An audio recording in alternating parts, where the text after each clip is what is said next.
My boyfriend made me wait 2 hours at an expensive restaurant for our anniversary. When he finally arrived with his friends, he loudly said, "See? Told you she'd still be here like a pathetic puppy." They all laughed. We'd been together 3 years and I'd just paid off his car loan. I smiled, ordered another drink. This morning, my phone shows 78 missed calls and his belongings are in garbage bags at the dump. Randy and I met 3 years ago when my apartment flooded after my upstairs neighbor left their bathtub running all weekend. Who does that? I had to crash at my brother's place while waiting for repairs. And Randy was the plumber assigned to fix everything. He kept finding new problems every time he came by, which I now realize was just his way of seeing me more LOL. Back then, I thought it was cute. Now I'm questioning if he deliberately messed with my pipes to drag it out. Anyway, I remember thinking how easy it was to talk to him, which is rare for me because I'm usually super awkward around new people. Fast forward to year 1, things were pretty great. We moved in together after 8 months. Too fast, I know, because his lease was ending and it just made sense financially. Randy worked as a plumber but struggled with consistent income because he kept having issues with different companies. He'd either get let go for showing up late, or he'd quit because his bosses were total assholes who didn't appreciate his skills. Red flag number 1 that I completely ignored. Over the years, Randy would constantly send me these long, angry Telegram voice messages about his boss, calling him a brainless monkey and mocking his accent or how he dressed. He'd rant about how his boss was too stupid to operate a doorknob, and how he was carrying the whole company but getting zero recognition. I'd save these messages in my favorites folder, sometimes even downloading them when they were particularly nasty. Not sure why I kept them. Maybe subconsciously I knew they'd matter someday. He did the same with his parents, especially when they wouldn't loan him money. He'd send these awful voice messages calling his dad a pathetic excuse for a man, and his mom a who can't think for herself. One time after they refused to help with his car payment, he sent a 5-minute voice message about how they were failures who never accomplished anything, and how he was embarrassed to be related to such losers. I remember feeling so uncomfortable listening to them, but I just added them to my favorites folder without really thinking about it. By year 2, I was basically covering most of our expenses. My job isn't amazing, but it's stable. And I kept telling myself relationships are about balance. Sometimes one person carries more weight until the other gets on their feet. Randy always promised things would turn around soon. He just needed one good opportunity, and everything would change. 6 months ago, Randy's car broke down, a 2015 Mustang that was way beyond what he could afford. He was devastated because apparently it was his dream car, and he needed reliable transportation for work. I stupidly offered to help with the payment since it was affecting his ability to keep jobs. I ended up taking over the entire loan, $386 per month, which is a lot for me. I guess I just wanted to be supportive, and thought maybe this would be the thing that helped him get stable. Edit. Several people messaged asking why I'd pay for his car. Looking back, it seems so obvious, but in the moment it felt like I was helping us both. We lived together, shared expenses, and without transportation, he couldn't work consistently. Also, he was super emotional about potentially losing his baby. Ugh. So anyway, last night was our 3-year anniversary, and I had just made the final payment on his car last week, which was a huge financial stretch for me. I made reservations at this nice restaurant downtown that we'd always talked about trying but could never afford. Translation, I couldn't afford to treat us both. I spent ages getting ready, new dress, hair done, the whole thing. I arrived at 7 p.m. for our reservation. Randy texted that he was running late and asked me to go ahead and get seated. By 7:30, I'd texted 3 times with no response. By 8, I'd called twice, straight to voicemail. The waitress kept giving me these pitying looks and asking if I wanted to order or perhaps reschedule. I was so embarrassed but kept saying, "He's just running late, traffic probably," while checking my phone every 2 minutes. At 8:45, yes, I'd been sitting alone for almost 2 hours. I was about to give up when Randy finally walks in, with 4 of his friends. This wasn't a miscommunication. He'd never mentioned bringing anyone else to our anniversary dinner. So they all come over to my table, laughing, and obviously already buzzed. And then, I still can't believe this happened. Randy turns to his friends and says loud enough for nearby tables to hear, "See? Told you she'd still be here like a pathetic puppy. 2 hours and she didn't leave." They all burst out laughing. One of his friends, Jake, who I've always thought was a total jerk, goes, "Damn, you weren't kidding, she's trained good." More laughter. Randy then plops down next to me, squeezes my cheeks between his fingers like I'm a child, and says, "This is why she's the best." Most chicks would have stormed out, but my Callie, she pays my bills and waits around like a good girl.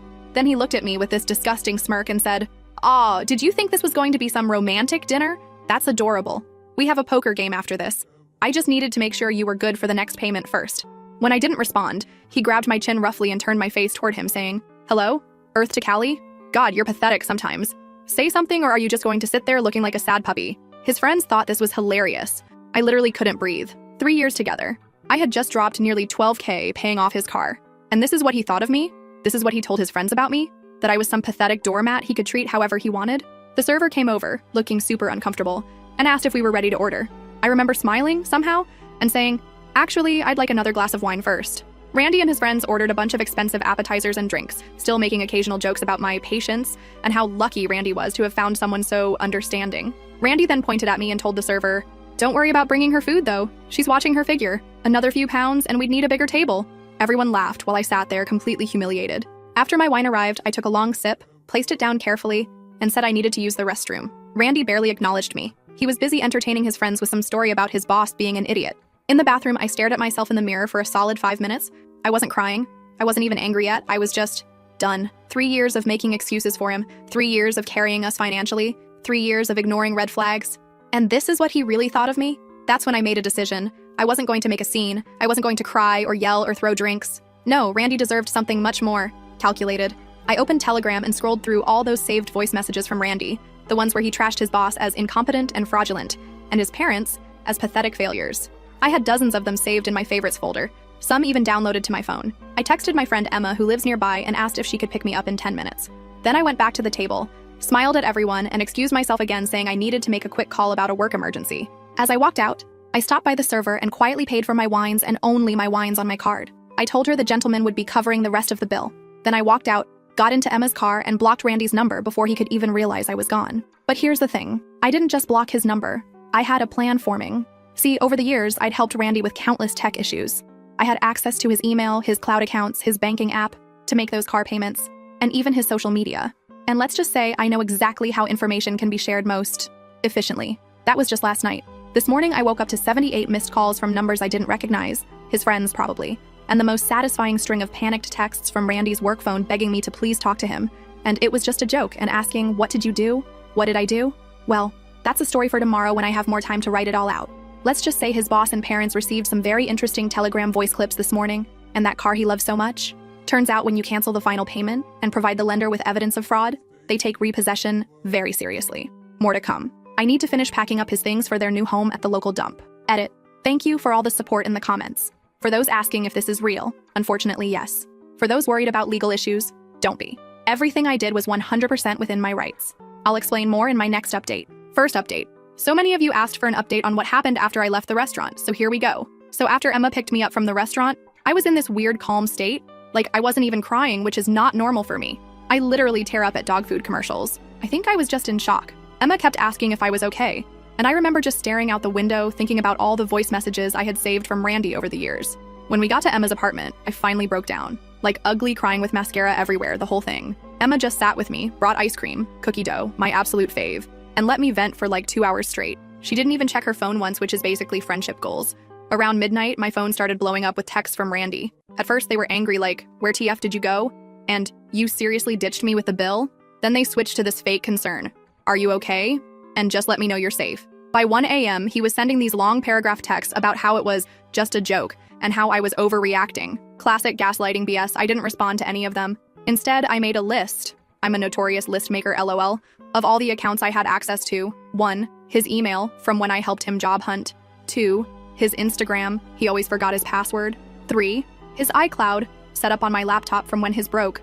4. His Spotify, we shared a family plan I paid for. 5. His banking app, for car payments. 6. Our shared Netflix, again, that I paid for. As I was writing this list, I realized how completely insane it was that he had given me access to basically his entire digital life. But it also gave me this weird sense of power. For the first time in our relationship, I felt like I had control over something. Edit. Some people in the comments are worried this is illegal. Don't worry. He literally gave me all these passwords and asked me to manage these accounts for him. I'm not hacking anything. The next morning, after maybe 3 hours of sleep, I started my plan. First step was dealing with the car. I logged into his banking app and saw that the payment I had made last week was still processing. It hadn't fully cleared yet. I immediately called the bank and explained that I needed to cancel a payment due to fraud. The customer service person was super nice when I explained that I had been manipulated into making payments for someone else's vehicle. They asked for documentation, so I sent screenshots of text conversations where Randy had basically admitted the car was solely his, not mine. I also mentioned that I had voice recordings of him bragging to friends about how I was paying for his car, which I actually did, from one of those Telegram voice messages where he was bragging to his friend about how I was covering all his expenses. The bank rep put me on hold for what felt like forever, then came back and said they would reverse the payment while they investigated. While dealing with the bank stuff, Randy called like 15 times. I sent him to voicemail every time. He left these increasingly desperate messages, first angry, then apologetic, then back to angry. In one voicemail, he actually said, "You're overreacting to a stupid joke and ruining our anniversary." Our anniversary? The one where he showed up 2 hours late with his friends and humiliated me? That anniversary? Lol, okay. Around noon, I decided to check some of his other accounts. I wasn't planning to do anything malicious, but I was curious if there was anything else I should know about. Y'all, I found everything. There were dozens of SMS between Randy and his friends planning the whole restaurant thing. They had been discussing it for days. One SMS from Jake, his jerk friend, said, "Can't wait to see her face when you tell her it's not actually an anniversary dinner, LOL." Randy replied with, "She'll probably just sit there and take it like always." But wait, it gets worse. As I kept scrolling, I found emails with some girl named Amber from his work, flirty emails, with pictures, dating back months. Nothing explicitly saying they were hooking up, but definitely crossing lines. One message from just last week had the subject line "after work" with just a winky face emoji in the body. At this point, I was shaking. 3 years of my life, thousands of dollars, all the support and patience I had given him, and this is how he repaid me. I took a break and made some coffee, spilled it everywhere because my hands were literally shaking. Emma had gone to work but kept texting to check on me. I sent her a quick "I'm fine" text and went back to my investigation. Next, I opened his Google Drive through his email. He had a folder called Voice Notes where he kept recordings of calls and conversations. Mostly work stuff, but then I found a recording from 3 months ago of him and Jake laughing about how I was basically his sugar mama, and how he was just keeping me around until something better comes along. I had given him everything, and he had been laughing behind my back the entire time. So I made another list. 1. Send voice clips to his boss, the ones where he calls him an incompetent idiot. 2. Send voice clips to his parents where he calls them failures and pathetic. 3. Cancel all shared subscriptions. 4. Pack up his stuff. 5. Change all my passwords and lock him out of my accounts. The voice messages were easy. I had them all saved in my Telegram favorites folder. Some I had even downloaded to my phone because they were so shocking at the time. I created a new Telegram account using a temporary number, then sent the clips of Randy trashing his boss to his boss. I found his contact info in Randy's email. He had emailed his resume to him recently. I did the same with his parents, sending them the clips where he called them pathetic failures and mocked them for not being successful enough. I didn't add any commentary, just sent the clips with a simple message. Thought you should hear how Randy talks about you when you're not around. Next, I logged into all our shared accounts, Netflix, Spotify, etc., and either changed the passwords or canceled them entirely. It felt so good to systematically remove him from my digital life. Then came the hard part, packing his stuff. Randy had been living with me for over 2 years, so he had a lot of things at my place. I started with his clothes, stuffing them into garbage bags, not even folding them, which felt rebellious since I always folded his laundry. I filled 7 bags just with clothes and shoes. I was halfway through the bathroom stuff when my doorbell rang. My heart literally stopped. I peeked through the peephole and it was Randy. He was standing there looking all sad with flowers in his hand. Flowers. Like that would fix anything. I didn't answer. I backed away from the door and sat on the floor of my hallway, trying not to make any noise. He rang again and again, then started knocking, then calling my phone, which I had on silent. Finally, he started yelling through the door about how I was being childish and needed to talk like adults. After about 20 minutes of this, one of my neighbors must have threatened to call building security because he finally left. But not before sliding a note under my door that said, "We need to talk. I'm sorry about last night. It was supposed to be a joke. Please call me." A joke? Being publicly humiliated and degraded by the person who's supposed to love you is not a joke. I went back to packing his stuff with renewed determination. By 6 p.m., I had everything of his in garbage bags by the door. 15 bags total. 3 years of relationship reduced to 15 garbage bags. That's when my phone pinged with an email notification. It was from the bank. They had approved the payment reversal. The money was being returned to my account within 3 to 5 business days. I literally did a happy dance in my living room. Almost immediately after, I got a frantic text from Randy. "Why is there a tow truck at my apartment? What did you do to my car?" I didn't respond, but I did smile. A lot. Around 8 p.m., my phone basically exploded with notifications. Turns out Randy's boss had received the voice clips and immediately called him in for a meeting. From the string of increasingly desperate texts Randy sent me, it didn't go well. Apparently, his boss had been suspicious about some work issues for a while, and hearing Randy call him an incompetent moron who couldn't find his ass with both hands was the last straw. Randy was put on probation pending further review. His parents also received their clips and called him in tears, asking why he would say such horrible things about them. According to his texts, his mom was hysterical, and his dad wouldn't even speak to him. By 10 p.m., Randy was sending me these long, rambling texts about how I had ruined his life and how one bad joke didn't justify what I had done. He switched between begging for forgiveness and threatening me with legal action. I saved all the texts but didn't respond to any of them. I slept at Emma's again that night because I was honestly a little scared he might show up drunk or something. But in the morning, I felt lighter, like I had finally stood up for myself after years of letting him walk all over me. The next step was figuring out what to do with all his stuff. I couldn't keep 15 garbage bags in my apartment, and I definitely didn't want to see him to give them back. That's when Emma suggested something that made me gasp. What if we just took it to the dump? It seemed extreme. Even after everything, I wasn't sure I could just throw away all his possessions. But then I remembered the emails, the planned humiliation, the cheating, the 3 years of supporting him while he laughed behind my back. So this morning, Emma borrowed her brother's truck, and we loaded up all 15 bags. I checked through them one last time to make sure there wasn't anything super important like birth certificates or irreplaceable family items. I'm not a monster. Then we drove to the local dump and, well, we dumped it. I'm not going to lie. Watching the garbage truck compact all his designer clothes and stupid video game collectibles was surprisingly therapeutic. As we were driving back, Randy called from a number I didn't recognize. I'm guessing he borrowed a phone since I had blocked his. I didn't answer, but he left a message saying his car had been repossessed and he needed to get his stuff from my place to at least have something to wear to work tomorrow. Too late, Randy. Too late. I'm back at my apartment now. It feels weirdly empty without all his things, but also peaceful. I changed all the locks today. My landlord was super understanding when I explained the situation. I know some people might think what I did was extreme, but after 3 years of putting him first and being treated like a doormat, it felt like exactly what he deserved.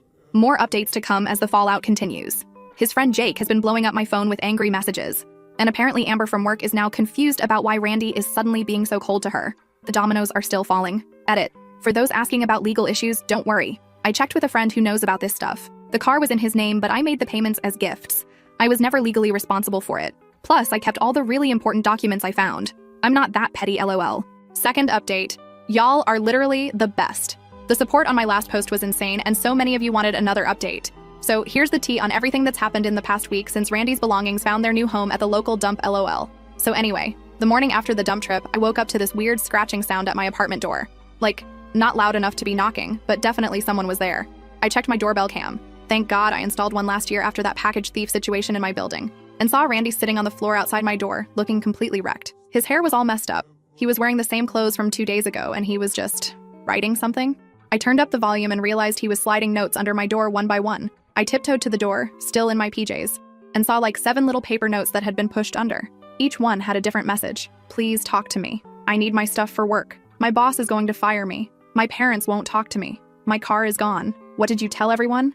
I'm sleeping in Jake's car, please answer. Part of me felt a tiny bit bad seeing him like that, for about 3 seconds. Then I remembered sitting alone in that restaurant for 2 hours while he planned to humiliate me. Nope, not today, Satan. I quietly collected all the notes, evidence just in case, and went to make coffee. My Keurig decided to stop working mid-brew. Of course it would choose now to break, so I had to resort to the emergency instant coffee I keep for power outages. The day was already off to a stellar start, lol. While sipping my sad coffee, I checked my phone. 83 missed calls overnight, texts from numbers I didn't recognize, and 17 voicemails. Randy had been busy. I was about to delete them all when I noticed one from his mom. Interesting. I decided to listen to that one. She sounded upset but not angry. She thanked me for opening her eyes about how her son really felt and asked if we could talk sometime. She said she'd had no idea about Randy's behavior and was deeply ashamed that she'd raised someone who would treat a partner that way. I saved that voicemail but deleted the rest. Edit. A lot of you are asking if I called his mom back. Not yet. I'm still processing everything and don't want to get pulled into family drama. Maybe someday. I was getting ready to head to Emma's. My apartment felt weirdly empty and I kept jumping at every sound when my doorbell rang. I checked the camera again and Randy was gone, but his friend Jake was there. Great. I didn't answer, but Jake started talking anyway, knowing I could hear through the door. He said Randy was a broken man, and I needed to stop this revenge game because it had gone too far. Then he said something that made me pause. He claimed he had never been at the restaurant, and had no idea what Randy did until afterward. Wait, what? But he was there. I literally watched him laugh at Randy's jokes about me. Was he seriously trying to gaslight me too? I checked the doorbell cam recording later and realized Jake had been filming the whole time he was talking, probably trying to get me to say something he could use against me. Sneaky jerk. After Jake left, I grabbed an overnight bag and headed to Emma's. On the way, I decided to check my bank account. Anxiety, am I right? And saw the car payment refund had already processed. That was fast. Usually, these things take forever. I did a little happy dance right there on the sidewalk, probably looking like a complete weirdo to everyone walking by lol. At Emma's, we ordered takeout, and I finally felt safe enough to go through everything that had happened systematically. She helped me make a timeline of all the events. I told you I'm a list person. 1. Restaurant humiliation, Thursday night. 2. Discovered Randy's emails about planning it, Friday morning. 3. Sent voice clips to boss and parents, Friday afternoon. 4. Belongings taken to the dump, Sunday morning. It looked so calculated when written out like that. For a moment, I wondered if I had gone too far. Emma must have seen my face because she grabbed my phone, pulled up the screenshots of Randy's emails planning my humiliation, and made me read them again out loud. Nope, I hadn't gone too far. Not even close. Later that afternoon, I got curious about how effective my little Telegram operation had been. I created a new Instagram account. Don't worry, used a completely random name and stock photo, and looked up Randy's profile, which was set to public because he's trying to build a personal brand. His words, not mine. OMG, y'all. His latest post was a long, rambling apology about how he had made some mistakes and hurt people who didn't deserve it. Classic vague booking without actually admitting what he did. The comments were a mess. His friends were asking what happened. Some girl, probably Amber, had commented, "Call me?" with a sad face emoji, and his cousin had written, "Grandma's asking why you're not answering her calls." While I was scrolling, okay fine, I was totally stalking, I got a text from a mutual friend, Damon. He's more Randy's friend than mine, so I was surprised to hear from him. The text just said, "Can we talk? Not taking sides?" Just confused. I ignored it at first, but he followed up with, "Randy told everyone you hacked his accounts and stole from him. But that doesn't sound like you. Hacked his accounts? Stole from him? Oh hell no."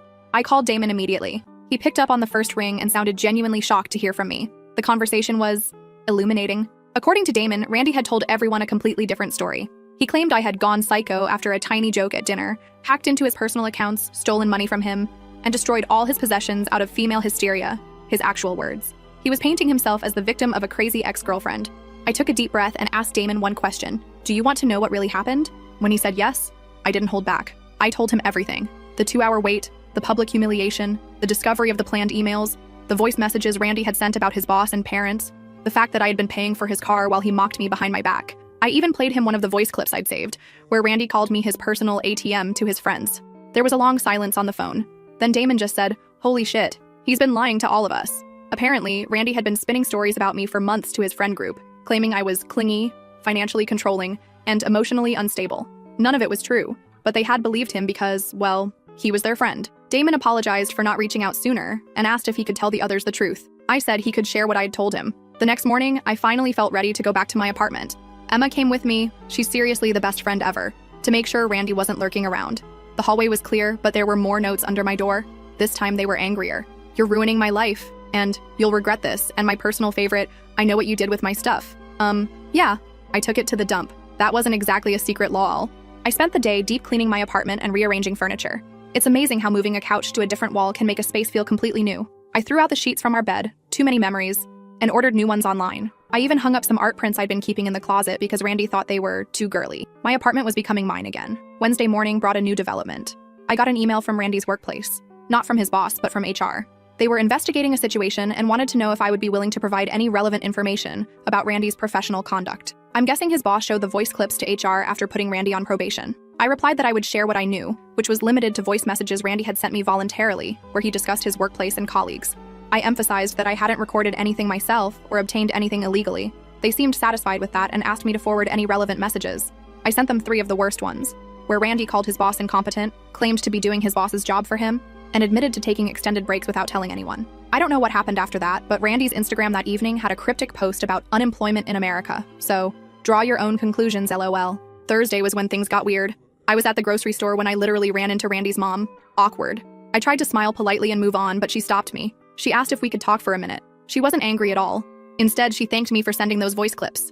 Apparently, she and Randy's dad had been supporting him financially for years, without realizing he was mocking them behind their backs. The car I thought I was helping pay off? They had actually put the down payment on it and co-signed the loan. Randy had been taking money from them and me. She apologized for raising someone who would treat anyone the way Randy treated me. I could see she was genuinely heartbroken. I didn't have the heart to tell her about the emails planning my humiliation or the other girl. Some things parents just don't need to know. When I got home, there was a package outside my door. No notes this time, just a small Amazon box. I was nervous to open it, thinking it might be some weird gift from Randy. But inside was a Starbucks gift card and a note from my neighbor across the hall thanking me for finally getting rid of that loud jerk. Apparently, Randy would blast music when I wasn't home and had been rude to several neighbors. Who knew? Last night, exactly 1 week after the restaurant incident, I finally changed all my social media to private and blocked Randy's new accounts. He's created 3 since I blocked his original ones. I also changed my phone number, which I'd been putting off because it's such a hassle, but it was worth it for the peace of mind. And then this morning, drumroll please, I got a letter from the car loan company confirming that the loan had been terminated and the vehicle repossessed. They included photos of the car being towed from outside Jake's apartment, where Randy has apparently been crashing. The letter stated that due to the evidence provided regarding fraudulent representation, they wouldn't be pursuing any further action against the loan was Randy's problem now. Emma called to check on me and asked if I felt bad about any of it. I thought about it for a minute and realized I don't. Not even a little bit. Randy spent 3 years taking everything he could from me. My money, my time, my self-esteem. All I did was show everyone who he really is, using his own words and actions. So what's next? I've started putting the car payment money into a savings account instead. And I'm considering adopting a cat from the local shelter. Something Randy would never allow because he claimed to be allergic. He wasn't. I once found antihistamines in his gym bag that he'd take before visiting his cat-owning parents. As for Randy, last I heard from Damon, he's still staying on Jake's couch, still doesn't have a job, his car is gone, his stuff is gone, and his reputation is in shambles. All because he couldn't resist publicly humiliating the one person who had been supporting him for years. Play stupid games, win stupid prizes, I guess. Edit. Thanks for all the support, everyone. To address some common questions. 1. No, I don't think I'll ever speak to Randy again, not even for closure. 2. Yes, I did check with a friend who knows legal stuff. Everything I did was within my rights. 3. No, I didn't keep anything of his except important documents, which I'll mail to his parents. 4. Yes, I'm thinking of changing the locks again because I'm paranoid he made copies. 5. I'll update again if anything major happens, but hopefully this chapter of my life is closed. Edit 2. Several people have asked about the voice messages and how I sent them. I didn't do anything complicated. I literally just forwarded the Telegram voice messages he had sent me to the people he talked about in them. Telegram makes it super easy to forward messages or save them and send them in a new chat. No hacking required. Last update. Hey Reddit fam. It's been ages since my last update, like 6 months OMG, and so many of you have DM'd asking how things turned out after the whole Randy saga. Figured it was time for a proper closure post. First off, I moved. About a month after everything went down, I was still feeling weird in my old apartment. My lease was ending anyway, so I found a smaller but cuter place across town. It costs a bit more, but is worth every penny for the peace of mind. Also, I got a cat. Her name is Kami, and she's this sassy tortoiseshell who absolutely hates men for some reason. My brother came over to help me assemble bookshelf, and she hissed at him the entire time, but she literally sleeps on my pillow every night, purring like a lawnmower. Soul sister much? I've been saving the car payment money that used to go to Randy's Mustang, and it's added up to over $2,300. I'm using some of it for a solo trip to Portland next month. I've never traveled alone before, and I'm nervous but also super excited. Characters, 10-15. Now for the Randy updates, because I know that's what most of you are here for LOL. About a month after my last post, Randy lost his job completely. Not because of the voice messages I sent, though those didn't help, but because he kept showing up late and apparently had a meltdown in a team meeting. I know this because his mom still texts me occasionally. We've developed this weird, not friendship exactly, but mutual respect. Randy moved back in with his parents for a while, but according to his mom, that didn't last long. He kept breaking their house rules, coming home drunk at 3 a.m., not helping with anything, being rude to them. So they gave him an ultimatum: get a job and contribute or move out.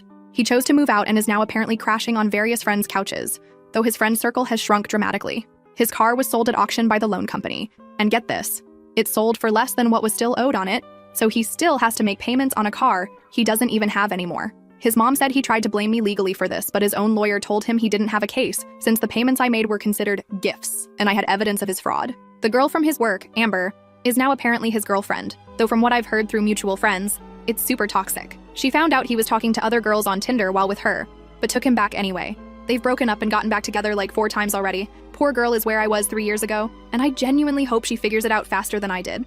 Oh, I almost forgot the weirdest part of this whole saga. 3 months ago, Randy's brother reached out to me on Instagram. We'd only met like twice during my relationship with Randy, so it was super random. He apologized for his brother's behavior and then asked me out. I was like, sir, this is not appropriate LOL. I politely declined and blocked him too. Some people have zero self-awareness, I swear. I added up approximately how much I spent on Randy over our 3 years together, between the car payments, covering rent when he was between jobs, paying for most of our dates, and various loans that were never repaid. And it came to over $30,000. That's a down payment on a house.